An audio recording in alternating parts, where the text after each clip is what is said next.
नमस्कार, मैं हूं आपके साथ आशा सरमाल। आप देख रहे हैं रिपोर्टर, और रिपोर्टर में आज हम कोरोना को लेकर बात करेंगे। आपको बताते चले कि अगर आंकड़े की बात की जाए तो 1086 पॉजिटिव मामले कल शाम तक देखने को मिले हैं और अब ये मामले और ज्यादा बढ़ते हुए नजर आएंगे। ज्यादातर आप देखिए कि मौत का आंकड़ा भी बढ़ता हुआ नजर आ रहा है और कोरोना के केसेस भी दिन ब दिन बढ़ते जा रहे हैं। लेकिन चिंता का विषय यहाँ पर बन गया है। आज आपको सीधा लिए चलेंगे जिला सांबा के अंदर, और जिला सांबा के अंदर किस तरह से टेस्टिंग प्रक्रिया शुरू करने की कोशिश की गई है, नए सेंटर वहां पर खोले गए हैं, किस तरह से पूरी जानकारी है। सीधा रुख करेंगे। ऋषि खजूरिया इस वक्त हमारे साथ लाइव जुड़ चुके हैं। ऋषि, क्या कुछ अपडेट है, किस तरह से सेंटर वहां पर बनाए जा रहे हैं? जी बिल्कुल, मैं आपको बता दूं कि जिस तरह से लगातार कोरोना वायरस एक बड़े स्तर पर पहुंच चुका है, यानी जो नया स्ट्रेन है वो काफी ज्यादा खतरनाक है और इसमें अब लगातार जो पॉजिटिव मामले हैं ये बढ़ते जा रहे हैं। और मैं आपको पूरी अपडेट देने से पहले ये भी आपको बता दूं कि अगर पिछले कल का डाटा आपको बताएं तो सांबा जिला में सबसे ज्यादा 19 मामले कल पॉजिटिव सामने आए हैं और सांबा जिला के कई अलग अलग इलाकों से सामने आए हैं और ऐसा लगता है कि कोई इलाका रह नहीं गया है। लेकिन आपको बता दें कि अब प्रशासन भी पूरी तरह से अलर्ट हो चुका है। प्रशासन ने पहले ही एहतियातन तौर पर कई तरह के स्टेप्स उठाना शुरू किए थे। जो एसओपी जारी की जा रही हैं, गाइडलाइंस जारी की जा रही हैं, पब्लिक के हित में की जा रही हैं। लेकिन अब जो टेस्टिंग सेंटर्स हैं उन्हें भी अब बड़े स्तर पर खोला गया है। आपको बता दें कि जो बाहरी राज्यों से ट्रैवलर्स हमारे जम्मू कश्मीर यूटी में एंटर करते हैं तो वो किस किस जिला से बिलोंग करते हैं, वो जिला के हिसाब से उन लोगों को आइडेंटिफाई किया जाएगा और लखनपुर से ही उनको जो वो आगे रेफर कर दिया जाएगा उनके ही अलग अलग डिस्ट्रिक्ट्स में। यानी जिस तरह से सांबा जिला के लोग बाहर से ट्रैवल कर आते हैं तो सांबा जिला में पहुंचते हैं तो उनकी सबसे पहले टेस्टिंग की जाएगी। जिस तरह से जिला सांबा के अंदर ये टेस्टिंग प्रक्रिया शुरू की गई है, हर जिले के अंदर इसी तरह से यहाँ पर ये टेस्टिंग प्रक्रिया होनी चाहिए थी, क्योंकि जिस तरह मामले भी दिन ब दिन बढ़ते जा रहे हैं तो संज्ञान लेना बहुत बड़ी बात है। बिल्कुल, संज्ञान लेना काफी ज्यादा जरूरी हो चुका है और जो सांबा जिला के लोग अब बाहरी राज्यों से आएंगे तो उनको सबसे पहले जो हमारे जिला का प्रवेश द्वार है गगवाल का टप्याल इलाका, यहाँ नाका पॉइंट पर ही एक जो है वो कोविड टेस्टिंग सेंटर बना दिया गया है। यहाँ पर रैपिड टेस्टिंग की जाएगी। मेरे पीछे का भी आप ये दृश्य देख सकते हैं, यहाँ से ही जो ये गाड़ियां हैं एंटर करती हैं जिला सांबा में। और यहाँ पर जो आगे पुलिस का नाका है वो भी मैं आपको बता देना चाहता हूँ। इसी नाका पॉइंट पर गाड़ियों को रोका जाएगा और आइडेंटिफाई किया जाएगा उन ट्रैवलर्स को जो सांबा जिला के होंगे और उनको लखनपुर से जो स्लिप मिली होगी, रेफरल स्लिप मिली होगी, क्योंकि दो सांबा जिला में बड़े सेंटर्स हैं। एक ठंडी खुई का जो सेंटर है राधा स्वामी आश्रम और दूसरा अब ये पंचायत घर टप्याल इलाका जो कि नाका पॉइंट के पास ही है। मैं उस नाका पॉइंट पर भी आपको लिए चलूंगा जो सेंटर यहाँ पर बनाया गया है, क्योंकि इसलिए बनाया गया कि ज्यादा से ज्यादा छोड़ दिया जाए और वो दिखा रहे हैं किस तरह से सेंटर वहां पर बनाए गए हैं। बिल्कुल, मैं आपको बताना चाहता हूं कि ये इसीलिए बनाया गया है ताकि जो भी ट्रैवलर्स हैं उन्हें आइडेंटिफाई जल्द से जल्द किया जाए और उनकी टेस्टिंग के आधार पर उन्हें घर भेजा जाए। ये मैं आगे की तस्वीर दिखाना चाहता हूं। लगभग अगर नाका पॉइंट की बात करें तो 50 मीटर का जो डिफरेंस होगा वो आपको हम बता रहे हैं, चलकर आपको बता रहे हैं कि उस सेंटर तक आपको पहुंचना है। और ये देखिए जो हेल्थ डिपार्टमेंट का स्टाफ है वो भी यहाँ सेंटर में पहुंचना शुरू हो चुका है। लगातार सुबह से ही यहाँ पर व्यवस्थाएं बनाई जा रही है प्रशासन द्वारा, क्योंकि अब ये व्यवस्थाएं बनाना काफी ज्यादा जरूरी हो चुका था। एक जो स्पाइक है वो मामलों में लगातार देखने को मिल रहा है और कहीं आने वाले दिनों में चिंताएं बढ़ न जाए उसी को लेकर ये है कि आम जनता का सहयोग बहुत तरीके से चाहिए, क्योंकि एसओपीज जारी की गई है, गाइडलाइंस बताई गई है, लेकिन उसके बावजूद भी आम लोग जो है वो गाइडलाइंस का पालन करते हुए नजर नहीं आ रहे हैं। कहीं ना कहीं आम लोगों का सहयोग होना बहुत जरूरी है। जी बिल्कुल सही कहा आपने, क्योंकि लोगों में अभी भी उस चीज को लेकर जो है वो संज्ञान नहीं ले रहे लोग वो भूल चुके हैं कि पिछली तस्वीर क्या थी। जब पिछले साल कोविड का एक पीक वक्त था लेकिन उसमें भी कहीं ना कहीं लोग अवेयर हो चुके थे, लेकिन जैसे ही रिलैक्सेशन मिलती है तो उसमें कहीं ना कहीं लोग बेपरवाह हो गए कि वैक्सीनेशन भी शुरू हो चुकी है तो अब हमें कोरोना से डर नहीं होगा, हमारे ऊपर कोरोना का जो वो असर नहीं होगा। लेकिन जिस तरह से ये नया स्ट्रेन है और इसमें ये बताया जा रहा है कि सीधा अटैक जो वो आपके लंग्स पर हो रहा है, लीवर इसमें डैमेज हो रहा है, तो कहीं ना कहीं अब एहतियात बरतना जरूरी हो चुका है। तो ये है वो सेंटर जो अभी जो फाइनल किया है प्रशासन ने और इसी कोविड सेंटर में टेस्टिंग की जाएगी। यहाँ पर आप देख रहे हैं कि स्टाफ पुलिस प्रशासन की अगर बात करें तो वो लोग भी यहाँ पर पहुंच चुके हैं, मेडिकल स्टाफ यहाँ पर देखिए पहुंच रहा है। धीरे धीरे अब यहाँ आज से ही टेस्टिंग प्रक्रिया शुरू कर दी जाएगी और ये दिन रात यहाँ पर टेस्टिंग की जाएगी ताकि उन लोगों को, उन ट्रैवलर्स को आइडेंटिफाई किया जाए जो जिला सांबा से रहने वाले हैं। बहुत बड़ी सौगात जो है वो जिला सांबा के अंदर देखने को मिली है, ये हर जिले के अंदर होना बहुत जरूरी है। आपको एक चीज छोटी सी मैं अपडेट भी कर देना चाहता हूं कि जहां पर ये सेंटर बनाया गया है ये बेसिकली एक लोकेलिटी में बनाया गया है, तो ऐसा भी हो सकता है कि यहाँ जो आसपास लोकेलिटी में रहने वाले लोग हैं वो हो सकता है कि यहाँ पर प्रशासन को वो कंप्लेंट भी दायर कर सकते हैं कि इस सेंटर को लोकेलिटी के बीच में बनाया गया है, तो इससे भी रिस्क जो है वो बढ़ जाता है, क्योंकि हो सकता है कि कुछ संक्रमित व्यक्ति जो है वो यहाँ इस इलाकों पहले के भी देखा गया है ऋषि कि जब भी किसी रिहायशी इलाके के अंदर इस तरह से सेंटर बनाए जाते हैं तो लोगों की तरफ से विरोध किया जाता है, लेकिन अगर प्रिकॉशन के साथ काम किया जाए तो जाहिर तौर पर ये मददगार साबित हो सकता है। बहुत बहुत धन्यवाद ऋषि पूरी बातचीत के लिए। तो फिलहाल आपने देखा कि ऋषि खजूरिया हमारे साथ जिला सांबा से जुड़े हुए थे और वो ग्राउंड जीरो पर पहुंचे हुए थे, जहां पर आज ये टेस्टिंग सेंटर जो है वो चलने जा रहा है। बहुत ही अच्छी सौगात जो है वो जिला सांबा के लोगों को आज दी गई है। ये हर एक जिले के अंदर होना अनिवार्य है, क्योंकि जिस तरह से कोरोना के मामले बढ़ते हुए देखे जा रहे हैं तो जाहिर तौर पर इस पर अगर संज्ञान लेना है या फिर रोक लगानी है तो काम करना बहुत जरूरी रहेगा। आम लोगों को अपना योगदान देना बहुत जरूरी है। चलिए अब आपको कश्मीर लिए चलते हैं और कश्मीर से भी दिखा देते हैं कि किस तरह से सूरत हाल जो है वो बने हुए हैं, क्योंकि मौसम विभाग की अगर बात की जाए तो जाहिर तौर पर मौसम जो है वो खराब हुआ है, भविष्यवाणी भी की गई थी, लेकिन इस वक्त क्या कुछ चल रहा है कश्मीर के अंदर। सनम एजाज हमारे सहयोगी हमारे साथ जुड़ रहे हैं, क्या कुछ अपडेट कर रहे हैं, देखिए। ये कश्मीर है और कश्मीर में सब कुछ निराला है, मौसम का मिजाज भी निराला है। हल्की हल्की बारिश शहर में, गांव देहात में, पहाड़ों पे बर्फबारी हो रही है। गुलमर्ग से भी खबर है कि हल्की फुल्की बर्फबारी हुई है। सोनमर्ग से भी खबर है अप्रैल के महीने में बर्फबारी। लेकिन इस सारे के बीच में कश्मीर की सियासत पर भी मौसम जैसी ही सूरत नजर आ रही है। और कश्मीर की सियासत में सबसे बड़ा मामला PDP सदर महबूबा मुफ्ती की मदर का श्रीनगर के ईडी दफ्तर में पहुंचना और आज न जाना। ये वो मामला जिसका पिछले दिन सर नोट्स हुआ था, और जब सुबह PDP के लोगों से पूछा गया कि क्या होगा आज, कितने बजे जाएंगी, तो उन्होंने बताया जाएगी नहीं, क्योंकि उन्होंने कुछ और बातें की। लेकिन अंदर की बात बताते बताते यही मालूम हुआ कि अब जो कुछ करना है ईडी कर ले, नए कर ले, कॉर्पोरेशन PDP की तरफ से वो नहीं मिलेगा। क्योंकि उनका कहना था कि कहीं न कहीं इल्ज़ाम उनके सीधा NIA पे, BJP पे और दूसरे लोगों पे थे कि वो कहीं न कहीं BJP को, PDP को तंग करना चाहती है, PDP की क़यादत को तंग करना चाहती है। ये इसका मामला। लेकिन श्रीनगर के कल एक ट्यूशन सेंटर से वीडियो के वायरल होने के बाद इंतज़ामिया हरकत में आई है। DC ने इंक्वायरी शुरू कर दी है, पुलिस ने FIR दर्ज कर दिया है। लेकिन सवाल उस वीडियो के दौरान बहुत से निकल के आते हैं। सबसे पहला सवाल यह है कि सरकार ने सरकारी टीचर्स का प्राइवेट ट्यूशन सेंटर पे ट्यूशन देने का बंद कर दिया है। उस स्कूल में पढ़ा सकते हैं, ट्यूशन सेंटर पे नहीं। तो क्या ये उस्ताद जो है ये सरकारी उस्ताद नहीं है? अगर सरकारी उस्ताद है तो ट्यूशन सेंटर पे कैसे पहुंचा था? और फिर उसके साथ साथ दूसरा बड़ा सवाल है, जो वीडियो वायरल हुआ है उस वीडियो में बहुत सी कहानियां निकल के आती है। एक कहानी जो मारपीट है, जिसपे तशद्दुद है, जिसपे बहुत से लोग निंदा भी करें, बहुत से लोग उसके अलग अलग तरीके से अपना रद्द-ए-अमल जाहिर करें। लेकिन इस वीडियो में फिजिकल डिस्टेंसिंग का जो इस सेंटर के दौरान जो सूरत नजर आ रही है वो भी बड़े सवाल खड़ा करती है। और वो भी पूछ रही है कि जब प्राइवेट स्कूल, जब स्कूलों में, आम स्कूलों में फिजिकल डिस्टेंसिंग को लेकर स्कूल बंद किए गए, तो इन ट्यूशन सेंटरों में, इन कोचिंग सेंटरों में फिजिकल डिस्टेंसिंग कहाँ है? आप तो बाहर कहते हो फिजिकल डिस्टेंसिंग का पूरा ख्याल रखा जाता है, लेकिन अंदर वीडियो की जो कहानी है वो सबसे अलग है, हटके है, सवालात के घेरे में है। सनम एजाज, श्रीनगर, कश्मीर। उसके साथ ही आपको लिए चलेंगे श्रीनगर, और श्रीनगर के अंदर से बड़ी खबर आज देखने को मिली है, क्योंकि आज 15 अप्रैल है और 15 अप्रैल के दिन महबूबा मुफ्ती की मां को ईडी के समक्ष पेश होना था, लेकिन आज उनकी मां यहां पर समक्ष उनके पेश नहीं हो पाई है। जाहिर तौर पर उनकी तरफ से कहा गया है कि मुकम्मल तरीके से उनका जुर्म भी नहीं बताया गया और रमजान भी चल रहे हैं और दूसरी तरफ कोविड-19 भी चल रहा है। कहने का तात्पर्य यह है कि महबूबा मुफ्ती की मां को आज तलब करने की कोशिश की गई थी, लेकिन आज वो ईडी के दफ्तर नहीं पहुंची है। क्यों नहीं पहुंची है, क्या पूरी जानकारी रही है, हमारे सहयोगी तजम्मुल रिपोर्ट कर रहे हैं, देखिए। एनफोर्समेंट डायरेक्टरेट की तरफ से आज साबिक जम्मू कश्मीर के मुख्यमंत्री मुफ्ती मोहम्मद सईद की अहलिया यानी गुलशन नज़ीर मुफ्ती ने आज ईडी की समन पर हाजिर होना था, लेकिन ताज़ा इतलात ये हैं कि गुलशन मुफ्ती ने चंद एतराज़ात, ऑब्जेक्शंस भरे हैं और एनफोर्समेंट डायरेक्टरेट को बाज़ाब्ता तौर पर आगाह किया है कि फ़िलहाल कई एक वजूहात की बिना पर वो एनफोर्समेंट डायरेक्टरेट के इस नोटिस में फ़िज़िकली तौर पर हाजिर नहीं हो सकती है।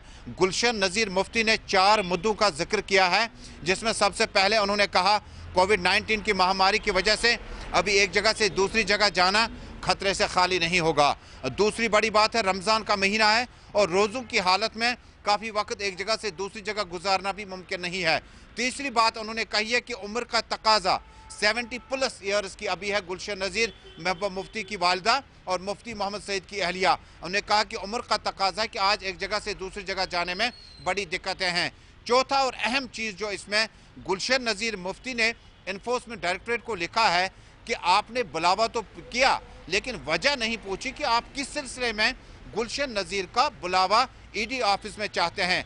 गुलशन नज़ीर मुफ्ती की तरफ से तहरीरी तौर पर जो जवाब इन्फोर्समेंट डायरेक्टरेट को दिया गया है उसमें 3 बातों के अलावा चौथी अहम बात में लिखा है कि उन्हें बिल्कुल भी इल्म नहीं है कि उन्हें किस केस में एलिगेशन क्या है और किस चीज़ पर उन्हें इन्फोर्समेंट डायरेक्टरेट बुला सकती है। इसी के साथ ही बड़ी अहम खबर एक और ये है कि इन्फोर्समेंट डायरेक्टरेट आइंदा कुछ दिनों में पीडीपी के और चंद लीडरान को तलब कर सकती है। पहले ही इन्फोर्समेंट डायरेक्टरेट ने पार्टी की प्रेसिडेंट साबिक मुख्यमंत्री महबूबा मुफ्ती को तलब किया था और उसके बाद चीफ मिनिस्टर सीक्रेट फंड्स और यूथ एंगेजमेंट फंड्स और कई मामलात पर उनसे पूछताछ की थी। लेकिन खबर यह भी है कि जम्मू कश्मीर में पीपल्स डेमोक्रेटिक पार्टी के चंद और लीडरान को इन्फोर्समेंट डायरेक्टरेट की तरफ से नोटिस जारी किया जा सकता है जो उनके खिलाफ एलिगेशंस लगे हुए हैं। पार्टी लीडरान में साउथ कश्मीर से ज़्यादा और सेंट्रल कश्मीर से कुछ लीडरान है। आपको याद होगा डिस्ट्रिक्ट प्रेसिडेंट खुर्शीद आलम श्रीनगर से पीडीपी छोड़कर सज्जाद गनी लोन की पीपल्स कॉन्फ्रेंस में शामिल हुए थे। लेकिन पूछने वाली बात यह है कि पीडीपी से निकलने के बाद ये लीडरान अगर दूसरी, तीसरी या पहली पार्टी में जाते हैं तो उन्हें बाद में राहत कैसे दी जा सकती है। इमरान तारिक के साथ तजम्मुल इस्लाम, गुलिस्तान न्यूज़ नेटवर्क, श्रीनगर कश्मीर।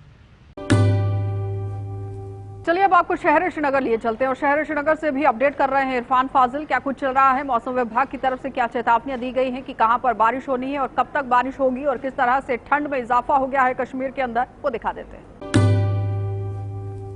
वादी कश्मीर में लगातार मौसम ने ली अंगड़ाई और कल रात से ही मौसमी महकमियात की जिस तरीके से प्रेडिक्शंस थी कि वादी कश्मीर में बालाई इलाकों के साथ साथ मैदानी इलाकों में बारिशें और बर्फबारी होगी और इसका असर जो है वादी कश्मीर में इस वक्त पीर पंजाल रेंज, जी हां, जम्मू कश्मीर की लेह लद्दाख पहाड़ियां खास तौर पर अपर रीचेस को लेकर खासा दिखाई दे रहा है। इस बीच ये भी खबर आ रही है, अगर बात करें गुलमर्ग और सोनमर्ग और सिंथन टॉप के बीच, वहां पर बर्फबारी भी हो रही है। इसके साथ साथ मैदानी इलाकों में बारिशों का सिलसिला जो है लगातार जारी रहेगा और मौसमी महकमियात की भी ये पेशन गोई है कि अगले 17 तारीख तक, यानी जो 17 तारीख की जो शाम है तब तक मौसम जो है साजगार नहीं होगा। इस बीच अगर बात करें सड़कों को लेकर भी, तो सड़कों में बारिशों की वजह से पानी भी जमा हो गया है जिसकी वजह से लोगों को चलने फिरने में भी दुश्वारियां आ रही है। लगातार पिछले बारी भी ऐसा क्या हुआ कि बारिशें हल्की हो जाती है और पूरा शहर डूब जाता है, वैसे ही मनाजिर इस वक्त शहर खास और साथ साथ लाल चौक में भी दिखाई दे रहे।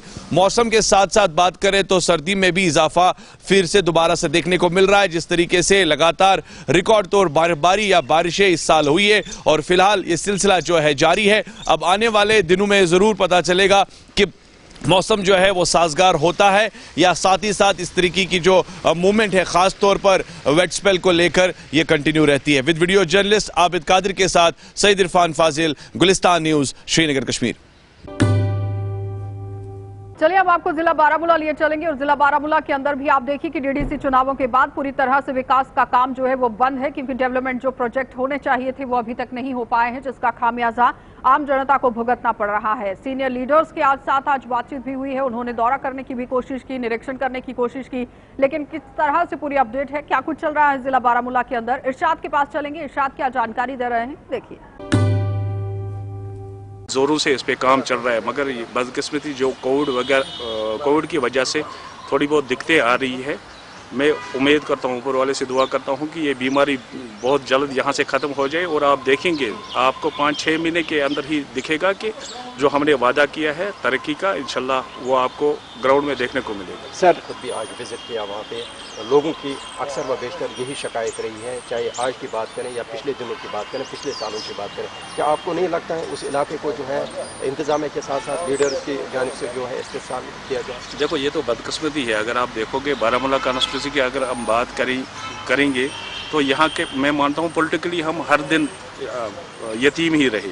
पॉलिटिकली हमें कोई अच्छा नेता नहीं मिला। आप देखो बेग साहब जैसे नेता हमारे पास थे जो डिप्टी सीएम भी रहे और फाइनेंस मंत्री भी रहे, उसके बाद में उसके भतीजे ने उसकी जगह संभाली। तो मगर जो उन्होंने किया वो तो हम लोगों के सामने है। पहले तो मैं बारामूला का एक बाशिंदा हूँ, यहाँ का रहने वाला हूँ। उसके बाद में मैं किसी पार्टी के साथ मुंसलिक हूँ, मगर देखना तो ये है, मेरी उम्र भी अब 40 साल हो गई। जो जब मैं बचपन में जो मैंने देखा है आज भी वही देखता हूँ। ये तो हमारी बदकिस्मती है। अलबत्ता जब से मुझे ये जिम्मेदारी दी गई इस इलाके की, बारामूला की, कुपवाड़ा की, या जहाँ भी मैं जाता हूँ पूरे कश्मीर में, मेरी यही कोशिश रहती है कि जो पिछले 17 साल में हमारे साथ नाइंसाफ़ियाँ हुई है, ये आज के बाद नहीं होनी चाहिए। जो लोगों के बेसिक मसाइल है, सड़क, पानी, बिजली, ये इनको फराहम करें।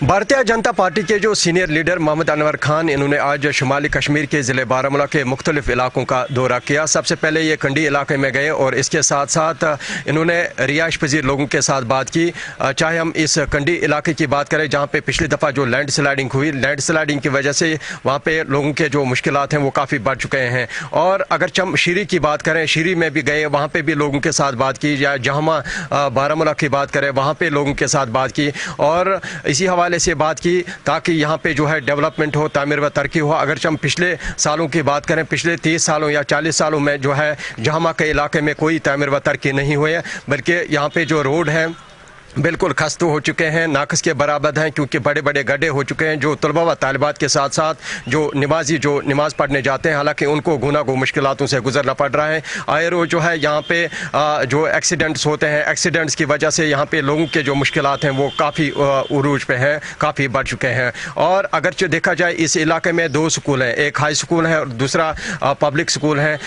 ये बिल्कुल रोड जो है बिल्कुल पास में ही है और जो भी तलबा व तालिबात, चाहे हम लोगों की बात करें जो चलते फिरते हैं, उनके जो कपड़े हैं वो बिल्कुल जो है ख़राब होते हैं। अगर ज़िले इंतज़ामिया ने पिछले दफ़ा जो बैक टू विलेज प्रोग्राम चलाया, बैक टू विलेज प्रोग्राम में यहाँ पे आला अफसरान आए और उन्होंने लोगों के साथ जो वादे किए, वो वादे जो है शराब साबित हुए, वो खोखले साबित हुए। आज तक कोई जो है यहाँ पे काम नहीं हुआ, बल्कि आज लोगों ने मोहम्मद अनवर खान का शुक्रिया अदा किया कि मोहम्मद अनवर खान वक्तन फ़वक्तन जो है इन इलाकों में जाते हैं और रिहाइश पजीर लोगों के साथ बात करते हैं। और मोहम्मद अनवर खान ने लोगों को यकीन दहानी दिलाई कि जल्द से जल्द हम इन 2-3 महीनों में जो है यहाँ पे काम लगाएंगे, चाहे रोड के हवाले से या बिजली के हवाले से या इन स्कूलों के हवाले से जो स्कूल यहाँ पे खस्ता हो चुके हैं। चाहे हम हेल्थ सेक्टर की बात करें, क्योंकि हेल्थ सेक्टर भी यहाँ पे इस इलाके में जो काफ़ी डिफंग पड़ा हुआ है, क्योंकि यहाँ पे हालत की काफ़ी कमी है। मोहम्मद अनवर खान ने इनको यकीन दहानी दिलाई जितने भी आपके मुश्किलात हैं वो हम जल्द से जल्द हल करेंगे ताकि लोगों को जो है मुश्किलातों का सामना ना करना पड़े। और इसके साथ साथ हमने मोहम्मद अनवर खान से कुछ सवालात पूछे। मोहम्मद अनवर खान ने जवाब में यही दिया कि 1947 से आज तक जो है, जो 1947 में पोजीशन थी आज वही पोजीशन है। हालांकि ज़िला इंतज़ामिया को जो है जागना चाहिए, गवर्नर इंतज़ामिया को जागना चाहिए। और इन्होंने ये भी कहा कि हम सेंटर में जो है बात उठाएंगे, क्योंकि यहाँ पर जो गाँव देहात के लोग हैं वो काफ़ी परेशानी हाल हैं। अब मोहम्मद अनवर खान ने यही कहा कि जितने भी इन गाँव के मुश्किलात हैं, जितने भी गाँव के ग्रीवेंस हैं वो हम जल्द से जल्द हल करेंगे और यहाँ पे जो है काम भी लगाएंगे। फिलहाल मंजूर शेख के साथ मैं इरशाद भट्ट, JK 24/7 न्यूज़ के लिए। चलिए अब आपको लिए चलेंगे जिला कठुआ और कठुआ से भी सरबजीत हमारे साथ जुड़ रहे हैं। क्या कुछ अपडेट कर रहे हैं, क्या कुछ सूरत हाल है वहां पर, वो दिखा देते हैं। जम्मू कश्मीर में कोरोना वायरस के मामलों में लगातार इजाफा हो रहा है। हर दिन कई केसेस जो हैं कोविड-19 के जम्मू कश्मीर के प्रवेश द्वार लखनपुर से और अन्य जिलों से भी सामने आ रहे हैं। आपको बता दें कि इन बढ़ते मामलों को देखते हुए प्रशासन भी यहाँ चिंता में है और आज मंडलायुक्त जम्मू डॉक्टर राघव लंगर कठुआ के दौरे पर पहुंचे हैं। आपको बता दें अपने दौरे के दौरान उन्होंने बारीकी से एक एक चीज़ का वहां पर जायजा लिया, आखिर कैसे जो जम्मू कश्मीर से बाहर से लोग आते हैं किस प्रकार की फॉर्मेलिटीज़ जो हैं वो रखी गई हैं, क्या कैसे फॉर्म भरा जाता है, क्या पूरी प्रक्रिया है, उसका जायजा लेते हुए उन्होंने ये भी कहा है कि जिस तरह से लगातार कोरोना वायरस के मामलों में इजाफा हुआ है, ऐसे में प्रदेश के प्रवेश द्वार लखनपुर में और सख्ती बरतने के जिस तरह से उन्होंने अंदेशा जाहिर किया है। उनका कहना है कि जितने भी लोग अब बाहरी राज्यों से जम्मू कश्मीर में आएंगे वो उनको कोविड-19 टेस्ट जो है वो मैंडेटरी किया जाएगा। इसके अलावा जो RT-PCR टेस्ट की रिपोर्ट लेकर आता है उसको 48 आवर्स के अंदर वो मान लिया जाएगा और उन लोगों को वहाँ पर छूट दी जाएगी। लेकिन अब जितने भी लोग बाहरी राज्यों से जम्मू कश्मीर में आएंगे उनके लिए रैपिड एंटीजन टेस्ट जो है वो मैंडेटरी कर दिया गया। इसके अलावा डॉक्टर राघव लंगर ने कल देर शाम कठुआ में नाइट कर्फ्यू का भी जायजा लिया। विभिन्न नाकों पर वो गए और ज़रूरी दिशा निर्देश उन्होंने अधिकारियों को जारी किए हैं। उनका कहना है कि जिस तरह से लगातार कोविड-19 के मामलों में इजाफा हो रहा है, ऐसे में जनता को खुद सहयोग करने के लिए सामने आना चाहिए। सोशल डिस्टेंसिंग के साथ साथ मास्क पहनना बहुत ही जरूरी है। चलिए अब आपको पटन लिए चलेंगे और पटन से भी दिखा देते हैं कि वाटर लॉगिंग की प्रॉब्लम किस तरह से लोगों को वहां पर झेलनी पड़ रही है। काफी तरीके से लोग परेशान हो गए हैं। क्या कुछ पूरी जानकारी है, राही के पास चलेंगे कि आखिर पटन के अंदर क्या कुछ चल रहा है, वो दिखा देते हैं। देखिए, जो ये हमारा यहाँ खेदुसलीपुरा हरिनारा यहाँ पे हमने मौका किया, आज जहाँ तहसीलदार साहब भी है, पुलिस अमला भी सारे साथ हैं। तो यहाँ पे इनकी एक डिमांड थी कि यहाँ पे एक साइड से वाटर लॉगिंग होती है, तो मैंने यहाँ स्पॉट का भी मौका किया। There had been drainage system यहाँ पे। तहसीलदार साहब को भी मौके पे हिदायत दी कि इन्होंने ऑलरेडी इनके साथ बात भी की हुई है, बट मैं रूरल डेवलपमेंट से भी बात करूंगा and we will try to have a drain, जिससे यहाँ से जो पानी है वो एग्जिट होके पीछे जो यहाँ पे नंबल एक है जिसमें वाटर बॉडी एक है उसमें एग्जिट करेंगे। बिसाइड्स यहाँ पे एक जो हमारा पंचायत घर है उसके सामने भी काफ़ी जो लैंड है, पंचायत की लैंड है, इसको भी it is in a bad shape. तो मैंने ऑलरेडी इनको बताया है कि that we will try to have a plan जिसमें इसमें जो फिलिंग वगैरह है एंड इसकी फेंसिंग वगैरह करेंगे, सो दैट जो यहाँ पंचायत घर है ये लोगों के लिए यहाँ पे काम आए और जो यहाँ की सराउंडिंग्स है वो हम लोग क्लीन कर पाएँ। चलिए उसके साथ ही आपको लिए चलेंगे राजौरी, और राजौरी से भी दिखा देते हैं कि मुगल रोड को खोलने की बात तो कही गई थी, लेकिन मुगल रोड तो फिलहाल नहीं खुल पाया है, लेकिन निजी वाहन यहां से चलते हुए नजर आ रहे हैं। किस तरह अपडेट कर रहे हैं जमशेद मलिक, देखिए। खिते पीर पंचाल को वादी कश्मीर से जोड़ने वाली मुगल शाहरा पर अगरचे कई अरसा से लोगों की तरफ से मांग की जा रही है कि इसको रोड को बहाल किया जाए, ताहम इंतजामिया की तरफ से तो अभी तक इस रोड को बहाल करने का फैसला नहीं लिया गया, मगर गैर कानूनी तौर पर इस शाहरा पर गाड़ियां चलने का सिलसिला लगातार शुरू हो चुका है। पिछले कुछ दिनों से जिस तरह लगातार पुंछ इंतजामिया की तरफ से पहले मुगल रोड का दौरा किया गया, उसके बाद SSP ट्रैफिक का मुगल रोड का दौरा हुआ, उसके बाद लोगों की तरफ से लगातार मांग की जा रही थी कि मुगल रोड को गाड़ियों की आमदोरफ्त के लिए बहाल कर दिया जाए, और इंतजामिया की तरफ से अभी तक इस तरह का कोई फैसला सामने तो नहीं आया, मगर उसके बावजूद भी मुगल शाहरा पर निजी गाड़ियों के चलने का सिलसिला लगातार देखने को मिल रहा है। हालांकि इस हवाले से जिला तरक्याती मिशन पुंछ से बात की तो उनका यह कहना था कि इस तरह का कोई ऑर्डर उनकी तरफ से जारी नहीं किया गया, ताहम इस शाहरा पर गाड़ियों के चलने का सिलसिला अभी भी लगातार जारी है। राहुल सुदन के साथ जमशेद मलिक, गुलिस्तान न्यूज, राजौरी। उसके साथ ही आपको लिए चलेंगे जिला उधमपुर, और उधमपुर के अंदर आज SDRF की टीमें मौके पर पहुंची हुई थी। मॉक ड्रिल की गई है और मॉक ड्रिल करके लोगों को जानकारी दी गई कि आखिर किस तरह से आप आपदा की स्थिति में खुद लड़ सकते हैं, अपने आप को बचा सकते हैं। SDRF की टीम भी और NDRF की टीम भी पहुंची हुई है, लेकिन किस तरह से मॉक ड्रिल का कार्यक्रम किया गया वो दिखा देते हैं। आशीष दत्त पूरी जानकारी दे रहे हैं, देखिए। पहली बार जिला उधमपुर में NDRF, SDRF और सिविल डिफेंस मिलकर एक मॉक ड्रिल कर रहे हैं और ये सुनिश्चित कर रहे हैं कि अगर उधमपुर जिला में कोई भी आपदा आ जाए या कोई नेचुरल डिजास्टर या मैन मेड डिजास्टर आ जाए, उसे कैसे बचा जा सके।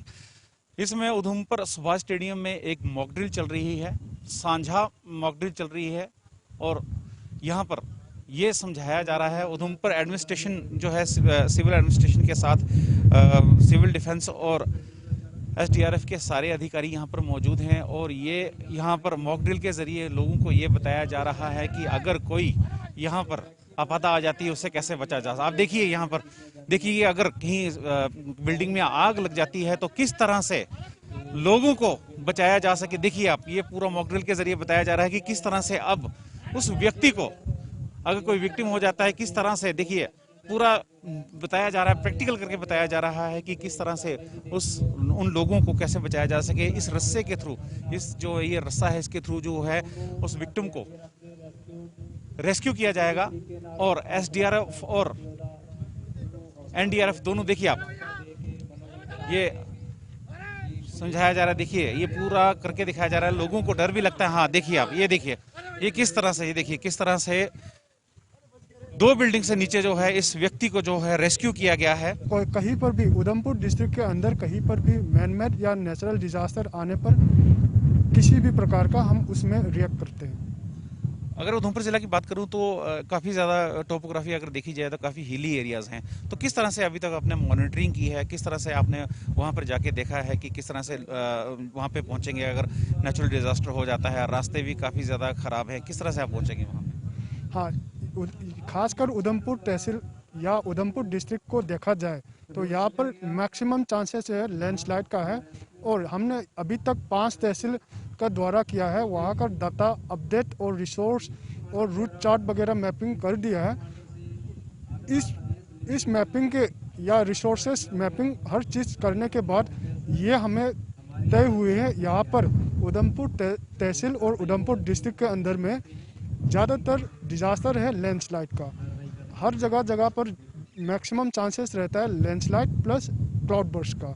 हमने अभी तक 5 तहसील का दौरा कर लिया है, एरिया फेमिलाइज कर लिया अपना टीम ने, तो ज़्यादातर देखा गया है यहाँ पर लैंडस्लाइड और क्लाउड बर्स्ट का। नेचुरल डिजास्टर में हम लोग कम से कम टाइम में मतलूबा जगह पर पहुंचकर लोगों की जो रेस्क्यू के सिलसिले में जो भी काम होगा जल्दी से जल्दी करेंगे, ताकि जो लोग विक्टिम होंगे उनको फर्स्ट एड देकर मजीद इलाज के लिए डिस्ट्रिक्ट हॉस्पिटल भेजा जाएगा। चलिए, तो आपने देखा कार्यक्रम में किस तरह से आपको बताने की कोशिश की गई कि कोरोना के हवाले की अगर बात की जाए तो 1086 मामले कल शाम तक सामने आए थे और अब देर शाम तक ये मामले और ज्यादा बढ़ जाएंगे। बहुत बड़ी चिंता का विषय अब ये बनता जा रहा है क्योंकि हजारों की तादाद में अब केसेस आना शुरू हो चुके हैं। पहले 500 से शुरू हुआ, 800 तक पहुंचा और अब यहाँ पर 1000 का आंकड़ा जो है वो पार होता हुआ नजर आ रहा है।